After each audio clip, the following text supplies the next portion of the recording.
마태복음 16장 이적을 요구하는 유대인들. 바리새파 사람들과 사두개파 사람들이 예수를 시험하러 와서 하늘에서 오는 표징을 보여달라고 요구하였다. 예수께서는 그들에게 대답하셨다. 너희는 하늘을 보고 날씨는 곧잘 알아맞힌다. 오늘 저녁에 하늘이 붉은 것을 보니 내일 아침엔 날씨가 좋겠군 하고, 오늘 아침에는 하늘이 붉고 흐린 것을 보니 날씨가 종일 굳겠군 하면서 말이다. 그러면서도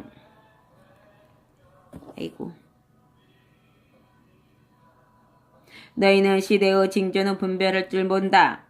너희 악하고 믿음이 없는 백성은 하늘의 어떤 징조를 나타내 주기를 내게 요구하지만 요나에게서 일어났던 이적밖에는 보여줄 것이 없다. 그러고 나서 예수께서는 그들을 거기에 두고 떠나가셨다. 그들의 누룩을 조심하라. 제자들은 호수 건너편에 닿은 후에야 비로소 먹을 것을 준비해 오는 것을 잊었다는 생각이 들었다.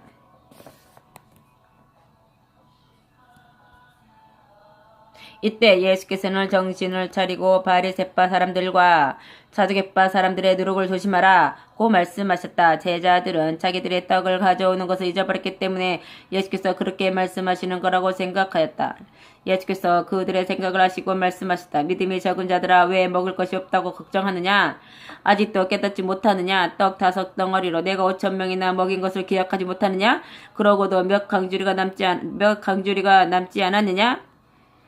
또 내가 4,000명을 먹였을 때도 얼마나 남았는지를 기억하지 못하느냐? 그런데도 내가 먹는 것에 대해서 말하였다고 생각하느냐? 다시 말한다. 바리새파 사람들과 사두개파 사람들의 누룩을 조심하라.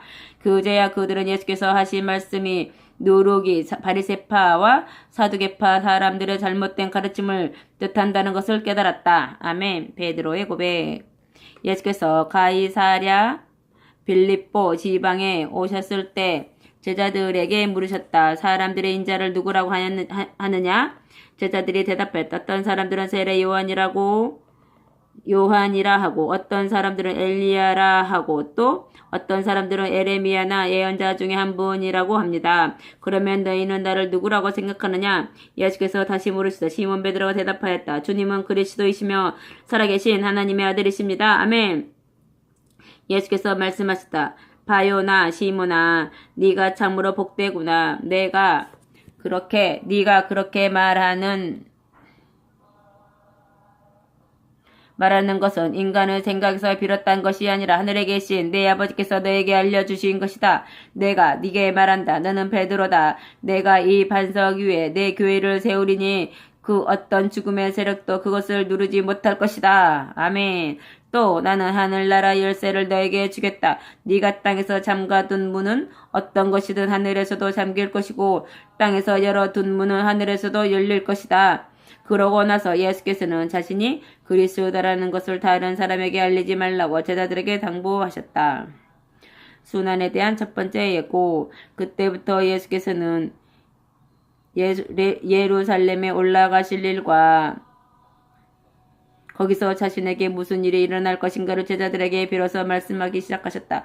그 일이란 예수께서 유대인 지도자들인 장로들과 대제사장들과 율법학자들에게 많은 고난을 받고 죽임을 당하신다는 것과 사흘 만에 다시 살아나신다는 것이었다. 그러자 베드로가 예수를 붙들고 간절히 말하였다. 주님, 그럴 리가 없습니다. 그런 일이 죽게 일어나서는 안 됩니다. 그러자 예수께서 베드로를 보시고 돌아보시며 말씀하셨다. 사단아, 물러가라. 너는 하나님 편에서 생각하지 않고 인간 편에서만 생각하는구나. 예수를 따르는 길. 그리고 예수께서 제자들에게 말씀하시다. 누구든지 나를 따르려거든 자기를 버리고 자기 십자가를 지고 따르라.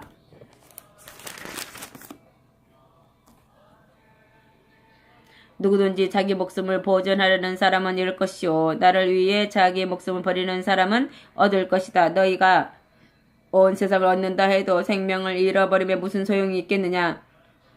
생명의 가치를 무엇과 비교할 수 있겠느냐? 인자가 아버지의 영광에 쌓여 자기 천사들과 함께 올 터인데 그때 각 사람이 살아온 대로 심판할 것이다. 내가 진정으로 말한다. 여기 서 있는 사람 중에는 죽기 전에 인자가 자기 나라의 왕으로 오는 것을 볼 사람들도 있을 것이다. 아멘. 17장 변화산의 광경. 엿새 후에 예수께서는 베드로와 야고보와 그의 동생 요한을 데리고 높고 한적한 산으로 올라가셨다. 그때 예수의 모습이 그들이 보는 앞에서 변하여 얼굴은 해와 같이 빛나고 옷은 눈부시게 휘어졌다. 그리고 모세와 엘리야가 나타나서 예수와 함께 이야기하고 있었다. 베드로가 말하였다. 주님, 우리가 여기서 지낼 수 있다면 좋겠습니다. 만일 주님이 원하시면 제가 초막 세 채를 지어서 하나는 주께, 하나는 모세에게, 하나는 엘리야에게 드리겠습니다. 베드로 말이 채 끝나기도 전에 빛나는 구름이 그들을 덮더니 구름 속에서 음성이 들려왔다. 이는 내 사랑하는 아들이요 내 마음에 드는 아들이다. 너희는 그의 말을 들어라. 이 음성을 듣고 제자들은 너무도 두려워서 얼굴을 땅에 대고 엎드려 있었다. 예수께서 그들에게 다가오셔서 손으로 어루만지시며 일어나라, 두려워하지 말라 하고 말씀하셨다. 그들의 얼굴을 들었을 때 그곳에는 예수만 계셨다. 아멘. 엘리야와 요한. 산에서 내려오는 길에 예수께서는 제자들에게 인자가 죽은 자 가운데서 다시 살아나기 전에는 지금 본 것을 아무에게도 말하지 말라고 명령하셨다. 제자들이 물었다. 왜 율법학자들은 메시아가 오기 전에 엘리야가 먼저 와야 한다고 주장합니까? 예수께서 대답하셨다. 그들의 주장이 옳다. 엘리야가 먼저 와서 모든 준비를 갖추어 놓아야 한다. 사실 그는 이미 왔다. 그러나 아무도 그를 알아보지 못하고 아무렇게나 대접하였다. 인자도 그들의 손에서 고난을 받을 것이다. 그제야 제자들은 예수께서 세례 요한을 두고 말씀하신 줄을 깨달았다. 귀신 들린 아이. 그들이 산아래에 있는 군중에게 돌아오자 한 사람이 예수 앞에 무릎 꿇고 말하였다. 선생님, 간질병으로 고생하고 있는 제 아들을 불쌍히 여겨주십시오. 그 아이는 가끔 불 속에 뛰어들기도 하고 물속에 빠지기도 합니다. 그래서 선생님의 제자들에게 데리고 가 보았지만 고치지 못하였습니다. 예수께서 이 완고하고 믿음이 없는 백성들아, 내가 언제까지 너희와 같이 있어야 하느냐? 그 아이를 내게로 데려오너라 하시고 귀신을 꾸짖자 귀신이 그 아이에게서 떠나고 그 순간 아이가 나았다. 제자들이 조용히 예수께 물었다. 왜 우리는 귀신을 쫓아낼 수 없었습니까? 예수께서 말씀하시다. 내가 진정으로 말한다. 너희 믿음이 적기 때문이다. 만일 너희에게 겨자씨 하나만한 믿음이라도 있다면 이 산을 향하여 옮겨지라고 하여도 옮겨질 것이다. 그런 믿음만 있다면 너희가 못할 일이 없을 것이다. 아멘. 순환에 대한 두 번째 예고. 그들이 갈릴리에 있을 때 예수께서 말씀하시다. 이제는 머지않아 사람들에게 배반당하고 그들의 손에 죽었다가 사흘 만에 다시 살아날 것이다. 이 말씀을 듣고 제자들을 한없이 슬퍼하였다. 세금을 바치시다. 예수 일행이 가버나움에 이르렀을 때 성전세를 받으러 다니는 사람들이 베드로에게 와서 당신네 선생님은 성전세를 바치지 않습니까? 하고 물었다. 베드로가 물론 바치지요 하고 대답하였다. 그리고 집으로 들어와서 그 말씀을 드리려고 하는데 예수께서 먼저 물으셨다. 베드로야, 너는 어떻게 생각하느냐? 세상 임금들은 관세나 인도세를 자기 백성에게서 받느냐? 아니면 정복한 이방인에게서 받느냐? 이방인에게서 받습니다. 베드로가 대답하자 예수께서 다시 말씀하셨다. 그렇다면 백성은 세금을 내지 않아도 된다. 그러나 그들의 비위를 건드리고 싶지 않으니 바다에 가서 낚시를 던져라. 그리고 맨 먼저 낚인 물고기의 입을 벌려보아라. 돈 한 세겔이 들어있을 것이다. 그것을 꺼내다 너와 나의 몫으로 갖다 내어라. 아멘. 18장 하늘나라에서 위대한 사람. 그때 제자들이 예수께 와서 하늘나라에서 누가 제일 위대한가를 물었다. 예수께서는 어린 하나를 불러 그들 가운데 세우시고 말씀하셨다. 내가 진정으로 말한다. 너희가 죄에서 돌아서서 하나님께로 돌아와 어린아이와 같이 되지 않으면 너희는 결코 하늘나라에 들어가지 못할 것이다. 그러므로 누구든지 이 어린아이와 같이 자기를 낮추는 사람이 하늘나라에서 가장 위대한 사람이다. 또 누구든지 내 말을 믿고 이런 어린아이 하나를 받아들이면 또 나를 받아들이는 것이다. 아멘. 죄의 유호. 그러나 만일 나를 믿는 이 작은 사람들 가운데 하나라도 죄짓게 하는 사람이 있다면 그가 누구든지 목에 연자 맷돌을 달고 깊은 바다에 던져지는 편이 나을 것이다. 이 세상은 남을 죄짓게 하는 일 때문에 화를 당할 것이다. 죄의 유혹이 없을 수는 없으나 남을 죄짓게 유혹하는 사람은 화를 받을 것이다. 만일 내 손이나 발이 너를 죄짓게 하거든 잘라버려라. 두 손과 두 발을 가지고 지옥에 들어가는 것보다 불구의 몸으로 하늘나라에 들어가는 편이 낫다. 또 만일 네 눈이 너를 죄짓게 하거든 빼어버려라. 두 눈을 가지고 지옥에 들어가는 것보다 한 눈으로 하늘나라에 들어가는 편이 낫다. 아멘. 한 마리의 이른 양. 너희는 작은 어린아이 하나라도 없인 여기지 않도록 조심하여라. 그들의 천사들이 하늘에 계신 내 아버지를 항상 보시고 있다는 것을 알아두어라. 인자는 잃어버린 사람을 구원하러 온 것이다. 만일 어떤 사람이 양 100마리를 가지고 있는데 그중 한 마리가 길을 잃고 헤맨다면 어떻게 하겠느냐? 99마리를 그대로 두고 잃은 양을 찾아 온 들판을 돌아다니지 않겠느냐? 내가 진정으로 말한다. 만일 그 양을 찾게 되면 그는 안전하게 있는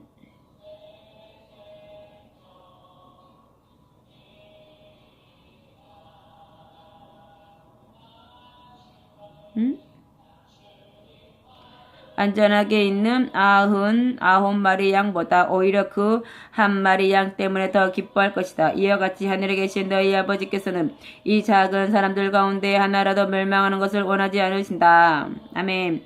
형제가 죄를 짓거든 만일 어떤 형제가 네게 잘못한 일이 있거든 단둘이 만나서 그의 잘못을 다 일러주어라. 만일 그가 말을 듣고 잘못을 고백하면 너는 형제의 하나를 얻은 것이다. 그러나 만일 듣지 않거든 한두 사람을 더 데리고 가서 두세 사람의 증언을 들어 모든 사실을 확정되도록 하라.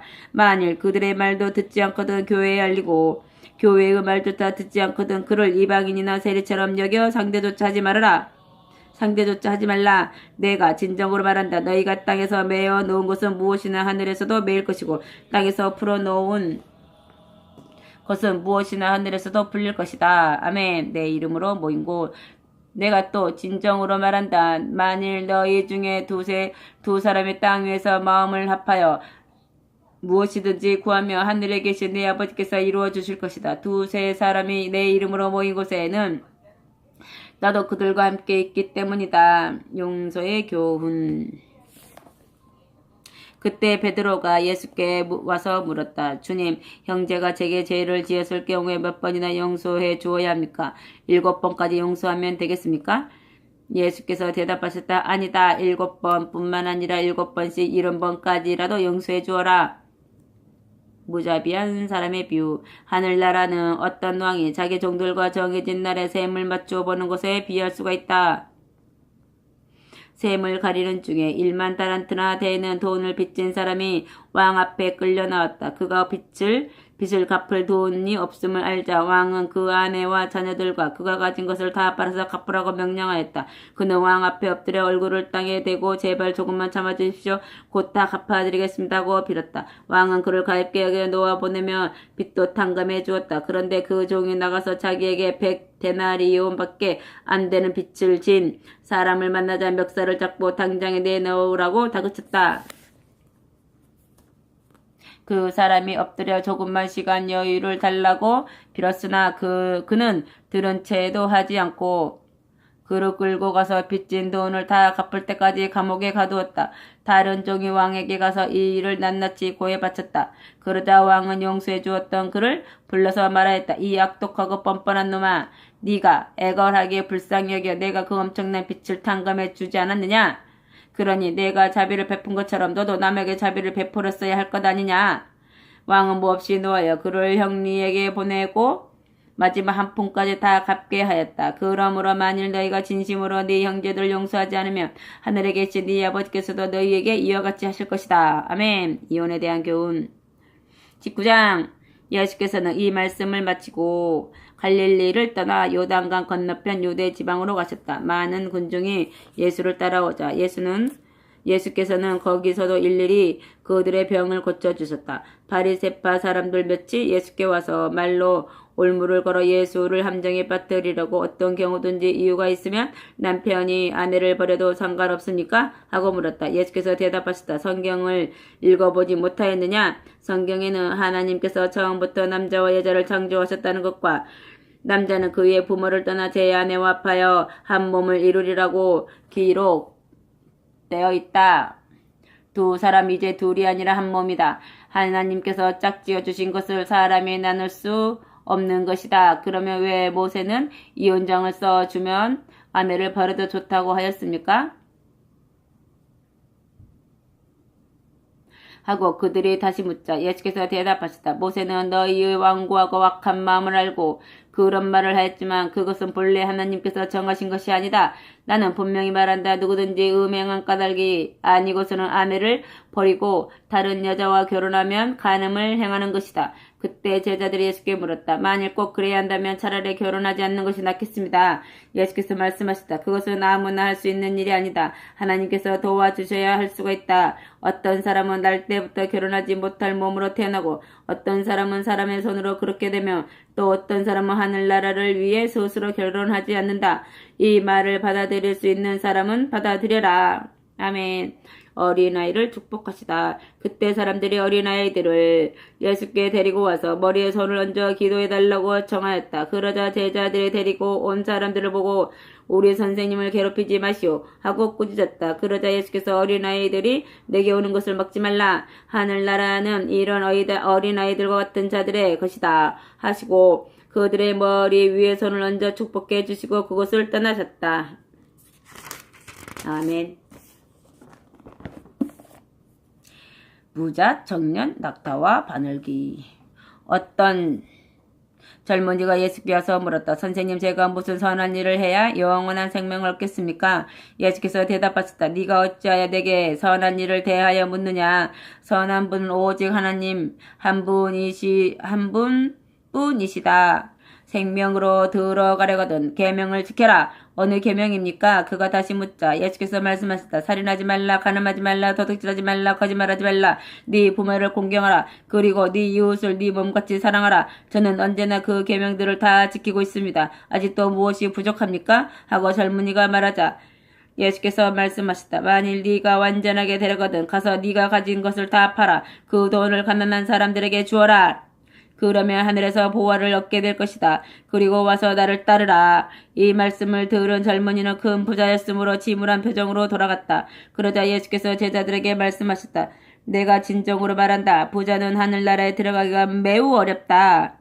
다시 말하지만 부자가 하늘나라에 들어가는 것보다는 낙타가 바늘기로 빠져나가는 것이 더 쉬울 것이다. 이 말씀을 듣고 제자들은 놀라서 그러면 세상에서 구원받을 사람이 어디 있겠습니까? 하고 물었다. 예수께서는 그들을 바라보시며 말씀하셨다. 사람으로서는 할 수가 없다. 그러나 하나님께서는 무슨 일이나 다 하실 수 있다. 아멘. 100배의 상. 그때 베드로가 예수께 말하였다. 저희는 모든 것을 버리고 주님을 따랐습니다. 그러니 저희는 무엇을 받게 되겠습니까? 예수께서 말씀하셨다. 새 세상이 되어 인자가 그 나라에서 영광스러운 보좌에 앉을 때 나를 쫓는 너희도 12 보좌에 앉아 이스라엘 12지파를 심판할 것이다. 그리고 누구든지 나를 따르려고 집이나 형제나 자매나 아버지나 어머니나 아내나 자식이나 재산을 버린 사람은 100배의 상을 받을 것이고 또 영원한 생명을 얻을 것이다. 그러나 먼저 된 자가 나중되고 나중된 자가 먼저 되는 일이 많을 것이다. 아멘. 20장 포도원 일꾼과 품사. 하늘나라는 또 이렇게 비유할 수 있다. 어느 포도원 주인이 자기 포도원에서 일할 일꾼을 얻으려고 아침 일찍 나갔다. 그는 일꾼들과 하루 품삯을 한 데나리온으로 정하고 그들을 포도원으로 보냈다. 9시쯤에 품꾼들이 대기하는 곳을 지나다가 보니 몇 사람이 일거리를 얻으려고 기다리고 있었다. 그래서 주인은 그 사람들도 포도원으로 보내며 그날의 일이 끝나는 시간에 적당한 품삯을 주겠다고 하였다. 정오와 오후 3시쯤에도 주인은 나가서 이와 같이 하였다. 그날 저녁 5시쯤 다시 마을에 나갔다가 몇 사람이 더 서 있는 것을 본 주인은 왜 자네들을 하루 종일 일하지 않는가? 하고 물었다. 아무도 우리에게 일거리를 주는 사람이 없습니다. 하고 그들이 대답하자 주인은 그러면 내 포도원으로 가서 다른 사람들을 도와주게 하고 말하였다. 저녁이 되자 주인은 관리인에게 사람들을 불러 맨 나중에 온 사람부터 품삯을 주라고 하였다. 오후 5시에 온 사람들이 한 데나리온씩을 받았다. 그러자 아침 일찍 온 사람들은 그보다 훨씬 더 많이 받을 것으로 기대하고 있었다. 그러나 그들이 받은 품삯 역시 한 데나리온씩이었다. 그들이 투덜거렸다. 1시간밖에 일하지 않은 이 사람들과 온종일 내 앞곁에서 일한 우리들에게 똑같은 품삯을 주신단 말입니까? 그러자 주인이 그들 가운데 한 사람에게 말하였다. 이보게, 나는 자네에게 잘못한 것이 없네. 자네는 하루 품삯으로 한 데나리온을 받기로 처음부터 정하지 않았는가? 자네 품삯이나 가지고 가게. 이 모든 사람에게 똑같이 준 것은 내 마음에 달린 것이세.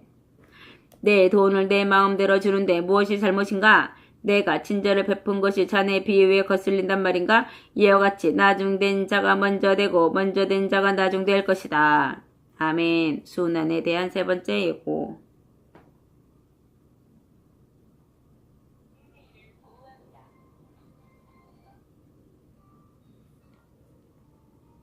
예수께서 예루살렘으로 올라가시는 길에 12제자를 곁으로 불러 예루살렘에서 자신에게 일어날 일을 말씀하셨다. 나는 대제사장들과 율법학자들의 손에 넘겨질 것이다. 그들은 나를 로마 정부에 넘겨주어 그들의 조롱을 받으며 십자가에 달려 죽게 할 것이다. 그러나 나는 사흘 만에 다시 살아날 것이다. 아멘.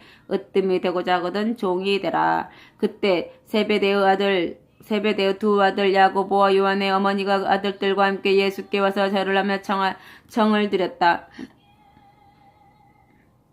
무엇을 원하느냐? 예수께서 물으시자 그 부인이 대답하였다. 주님의 나라가 서거든 저의 두 아들을 하나는 주님의 오른편에 하나는 왼편에 앉게 해주십시오. 그러자 예수께서 그 부인에게 네가 정하는 것이 무엇인지 알고 하는 말이냐? 하고 말씀하신 뒤 야고보와 요한을 향하여 다시 너희는 내가 마시게 될 그 무서운 잔을 마실 수 있겠느냐? 하고 물으시자 그들이 대답했다. 예, 저희는 마실 수 있습니다. 예수께서 그들에게 다시 말씀하시다. 너희도 정녕 내 잔을 마시게 될 것이다. 그러나 내 오른편과 내 왼편 자리에 누가 앉게 될 것인가 하는 것은 내 권한이 아니다. 그 자리에 앉을 사람들은 내 아버지께서 미리 정해 놓으셨다. 다른 10 제자들은 이 말을 듣고 야고보와 요한에게 분개하였다. 그러자 예수께서 제자들을 불러 말씀하셨다. 이방인의 왕들은 백성을 강제로 지배하고 권력을 가진 사람들은 백성을 내리누른다. 그러나 너희들은 그렇게 해서는 안 된다. 너희 가운데 누구든지 높은 사람이 되기를 원하는 사람은 남을 섬기는 사람이 되어야 한다. 만일 너희가 으뜸이 되기를 원하거든 반드시 종처럼 섬기는 사람이 되어라. 인자도 섬김을 받으러 온 것이 아니라 섬기러 왔고 많은 사람의 죗값을 치르기 위하여 목숨을 내주려고 온 것이다. 아멘. 여리고의 두 명인 예수와 제자들이 여리고를 떠날 때 그 무리가 그 뒤를 따랐다. 맹인 두 사람이 길가에 앉아있다가 예수께서 지나가신다는 말을 듣고 큰 소리로 선생님 다윗의 자손이여 저희에게 자비를 베풀어 주십시오 하고 부르짖었다. 사람들이 조용히 하라고 하였으나 그들은 더욱 큰 소리로 부르짖었다.